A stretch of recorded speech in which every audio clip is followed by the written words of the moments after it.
Breaking news straight from CBS Sports HQ. The Tennessee Titans are finalizing an agreement to make Robert Saleh the new head coach of the franchise.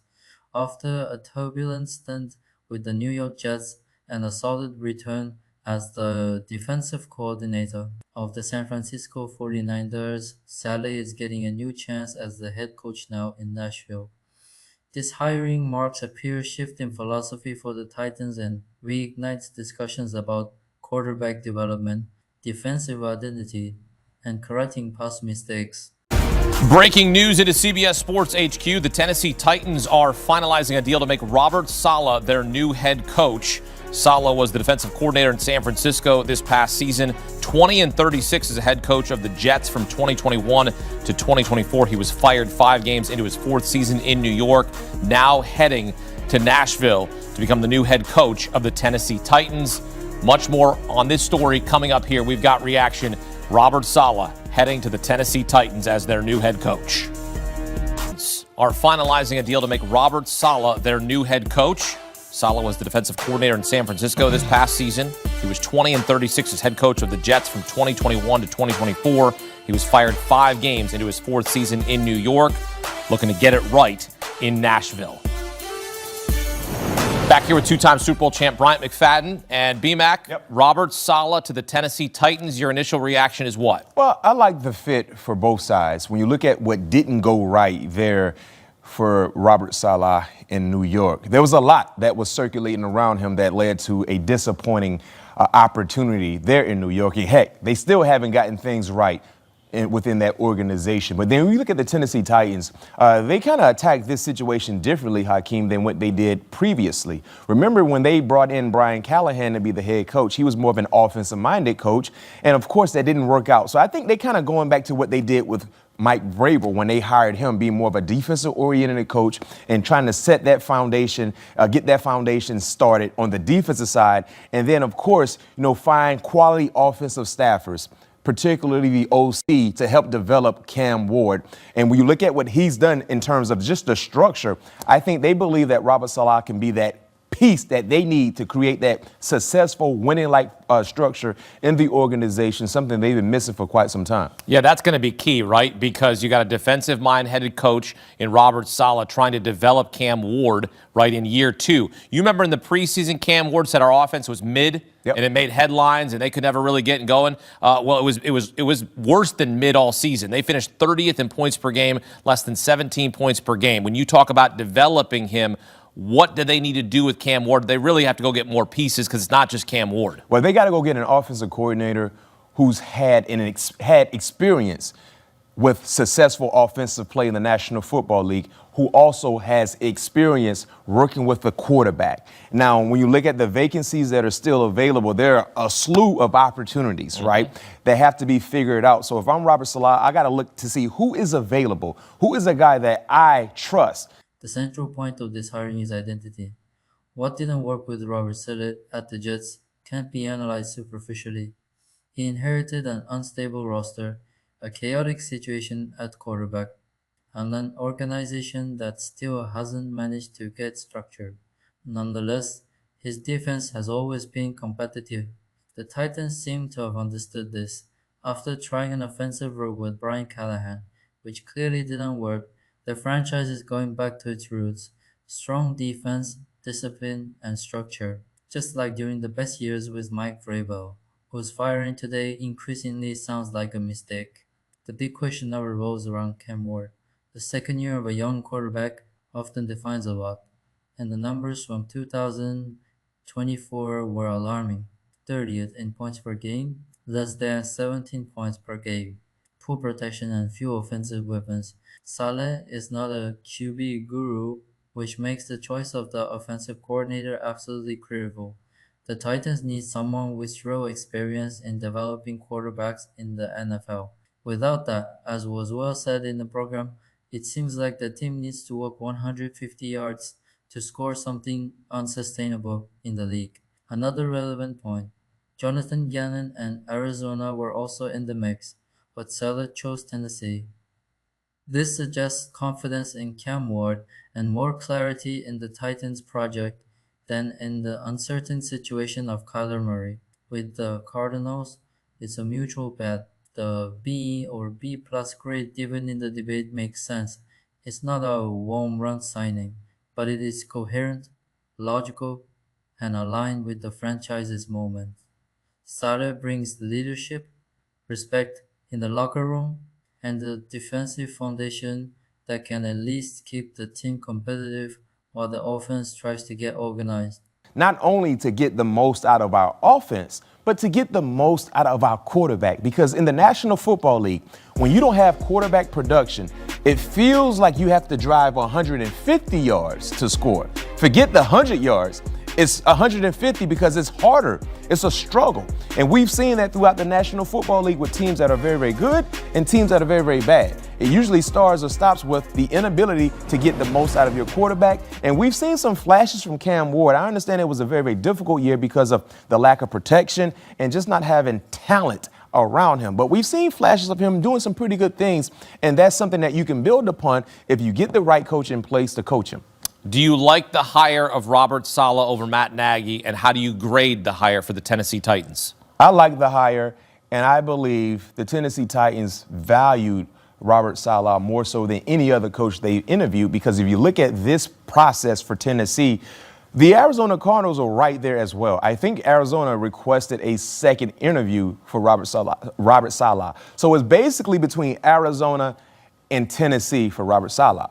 So if you look at what he did, he accepted the Tennessee Titan job, and I think that was more so of him trusting and believing in Cam Ward than not knowing what the quarterback situation would be in Arizona with Kyler Murray, what they would do moving forward. So for Tennessee, I like it because I felt like what didn't go right in New York with the Jets for Robert Saleh was more so about what was surrounding him than him as a coach.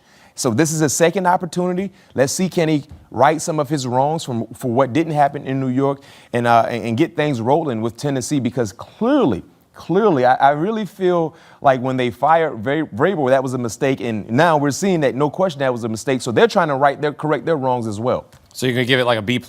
Yeah, I'll give it a B+. Okay. I'll give it a B. There we go. B+. Jets, going to see if it'll work out for him here. Yeah. Because it didn't work out for the Jets. So now you're thinking as a Titans fan, why is it going to work out for us? Well, you got to hope that maybe the retread works for Tennessee with Robert Saleh. They have the 4th overall pick in the upcoming NFL draft. They've been mocked to take Reuben Bain Jr., who just played in the national championship for Miami. So Robert Saleh off the board. 4 head coaches hired. Saleh the latest.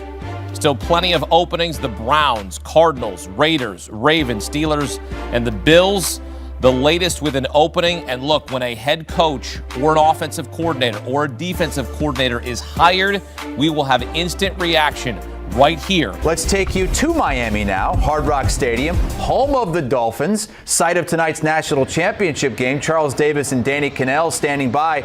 Charles, this is a guy who did not succeed at Boston College, but came back to the NFL and did enough at Green Bay to get this kind of opportunity. What are the Dolphins getting in Hafley? Well, what's interesting to me, and Danny, you've seen Jeff Hafley come up through the ranks, is I think that if he had stayed at Boston College, things would have continued to move in a positive direction. There's a lot of discussion about when he left. They thought they were making great progress, and they felt like they had to take a step back. With Green Bay, he was really making progress on the defensive side. And as you know, Danny, Micah Parsons got hurt. And now the dominoes start to fall. Injury here, injury there. The numbers aren't the same. But I remember Matt LaFleur was the offensive coordinator of the Tennessee Titans. They were 30th in the league in offense. He got the job in Green Bay, and you can't say he hasn't done a fantastic job there. He's done a phenomenal job. First of all, you throw out the time in Boston College. It might be one of the hardest jobs in college. It's just a really hard job. I remember talking to Jeff Hafley when he was the defensive coordinator at Ohio State. This thing I think is interesting about this. Oftentimes, if you ever have a dating history, you might date one time, it's a rough breakup. You know, if you like tall blondes, all of a sudden maybe you go to like a 5'7" brunette. This is about as opposite as you can get from what they had in Miami and Mike McDaniel. Like Mike McDaniel, a little bit looser locker room, player-friendly coach. Hafley's going to be all business, and that's what this team needs. They needed somebody to come in a little more buttoned up. By the way, offensive mind, now they have a defensive mind. So I think there's some very clear reasons, the connection to Green Bay with Sullivan, but I think this is exactly what the Dolphins need inside that locker room, is this leadership. Very quickly, based on what Danny is saying, and we've seen this oftentimes, you often hire opposite of what you had. You need a change in your locker room and direction.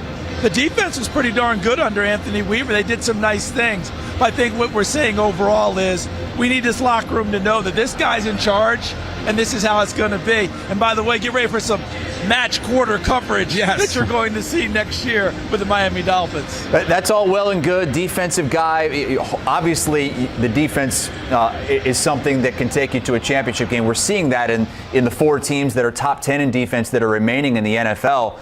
But it all comes down to the quarterback, right? And so you've got this Green Bay to South Beach pipeline. Danny, as the quarterback, I'll just throw this out to you. Malik Willis is a free agent. Any chance that you see that as another one from that Green Bay to South Beach pipeline here with these guys? I was on HQ last week, and we were doing quarterback landing spots for where they could possibly be. And this was when Sullivan was already hired. I said keep an eye on Malik Willis then. Now that you have this guy, I think it makes total sense that you get somebody that you're familiar with, that he knows he can trust, a young playmaker who I still think has a lot of really good football in him. Probably came in and remember his drop in the draft night. Everybody thought he was going to be a first round. Then he drops to the third. And then he was kind of thrown to the Wolves in Tennessee, and it didn't work out. But how many times have we seen quarterbacks, it just takes a little bit of time to mature and grow up and learn what it's like in the NFL. I think if they do make this move, I think it makes a lot of sense. They could have an instant playmaker on their hands. I feel like I dropped in on a game of a movie Fiddler on the Roof. When they were singing Matchmaker, Matchmaker, Make Me a Match. Yep. You two have done an excellent job in doing that. And here's the other thing. Defensive coaches, you know what they hate in quarterbacks? Quarterbacks with movement skills. Quarterbacks that move around. They often go get what they don't like to play against. That's why Malik Willis makes a lot of sense. But one thing we do have to keep in mind, Tua Tagovailoa's contract. That is a massive cap hit. We saw Denver absorb the major cap hit for Russell Wilson and move forward. Is Miami willing to do the exact same thing with Tua? Absorb this major hit and try and get your franchise back on its even footing. And not a potential out until a year from now. The hiring of Robert Saleh represents a clear attempt by the Titans to correct their course, regain identity, and become a tough team to face again. The success of this bet will not only depend on him, but also on who will be placed alongside him, especially in charge of the offense. If Tennessee gets the offensive coordinator right and provides real support to Cam Ward, this second chance for Saleh could be very different from the first. Otherwise, the risk is to repeat the recent history of the franchise: good intentions, correct decisions on paper, but results that do not follow. Now, the pressure is on. Saleh has the opportunity to rewrite his narrative in the NFL, and the Titans have the chance to finally find their way again.